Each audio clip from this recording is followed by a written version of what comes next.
आज हम इस वीडियो में अवतल दर्पण में बने प्रतिबिंबों की प्राकृतिक एवं स्थिति एवं आकार के बारे में सीखेंगे और ऐसा सीखेंगे जो कभी नहीं भूल पाएंगे। ठीक ना? केवल आपको 1 से 5 तक गिनती या एक बार सीधा याद रखना है और एक बार उल्टा याद रख लेना है। उसके बाद कहीं भी रख दीजिए ना, कैसे भी रख दीजिए, आप बिना देखे बिना याद किए आप बता सकते हैं, कोई टेंशन नहीं होगी। समझ गए? जैसे में आपको याद रखना है कि 1 के मतलब सबसे छोटा, यानी कि जो प्रतिबिंब 1 पर बनेगा वो सबसे छोटा होगा, जो 2 पर बनेगा वो छोटा होगा, 3 पर बनेगा वो बराबर होगा, 4 पर बनेगा बड़ा होगा और 5 पर बनेगा सबसे बड़ा होगा।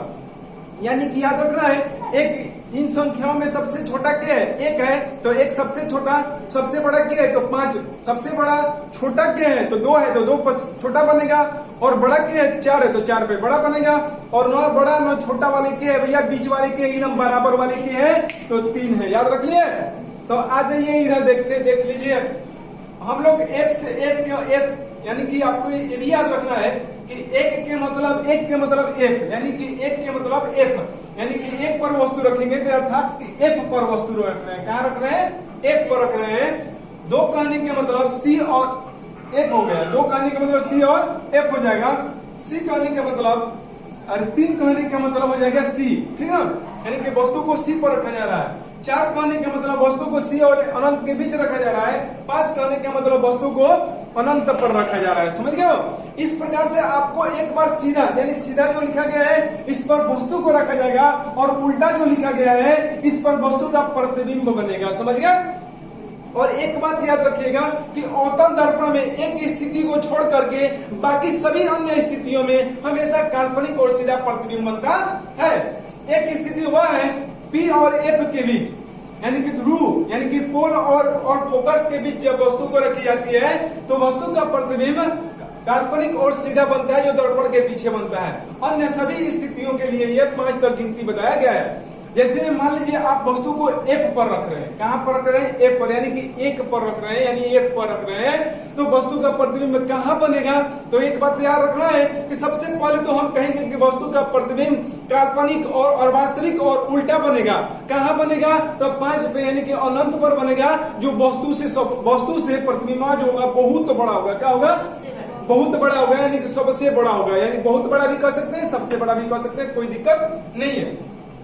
अगर वही आपसे पूछ दे कि जब वस्तु को 2 पर, यानी कि C और F के बीच रखा जाए तो उसका प्रतिबिंब कहां बनेगा? तो कहेंगे कि जब 2 पर रखा जाएगा तो उसका प्रतिबिंब बनेगा 4 पर, जो 4 पर यानी कि C और अनंत के बीच बनेगा, जो वास्तविक और उल्टा होगा, वस्तु से बड़ा होगा। समझ गए हो? अब हमसे पूछ देगा कि जब अवतल दर्पण में वस्तु को C पर रखा जाएगा, यानी कि 3 पर रखा जाएगा, तो उसका प्रतिबिंब कहां बनेगा, कैसा बनेगा?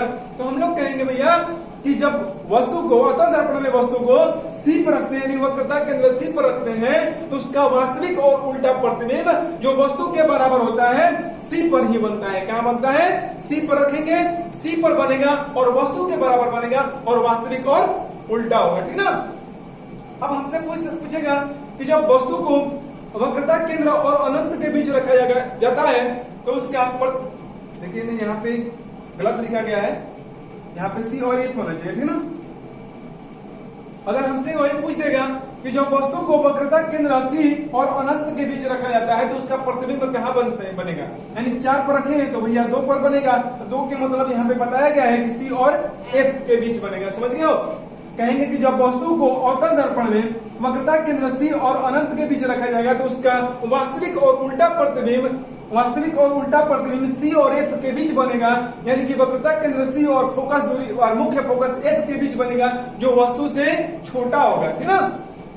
अब हमसे पूछेगा कि वस्तु को जब अनंत पर रखा जाएगा, अवतल दर्पण में जब वस्तु को अनंत पर रखा जाएगा तो प्रतिबिंब कहां बनेगा? तो हम कहेंगे भैया कि जब अवतल दर्पण में वस्तु को अनंत पर रखा जाएगा तो उसका वास्तविक और उल्टा प्रतिबिंब F पर बनेगा, जो वस्तु से बहुत छोटा होगा, यानी कि सबसे छोटा होगा, बहुत छोटा होगा। समझ गए? यानी इस प्रकार से हम लोग 5 तक गिनती याद करके पूरी याद कर सकते हैं। जरा फटाफट बता दीजिएगा। जब 1 पर रखा जाएगा तो प्रतिबिंब कहां बनेगा? 1 के मतलब 5 पे, यानी कि अनंत पर बनेगा। कहां बनेगा? अनंत पर बनेगा। जो C और F के बीच रखा जाएगा तो यानी कि सी और अनंत के बीच ना जब सी पर रखा जाएगा तो और जब सी और अनंत के बीच रखा जाएगा तो सी और जब सी और अनंत के बीच रखा जाएगा तो सी और एफ के बीच जब अनंत पर रखा जाएगा तो एक पर बनेगा एकदम पक्का। और जब एफ और यानी कि ध्रुव और एफ के बीच रखा जाएगा तो और सीधा क्या कभी भूलेगा? नहीं। अरे नहीं भूलना चाहिए। इस प्रकार के वीडियो देखने के लिए लाइक और सब्सक्राइब जरूर करें।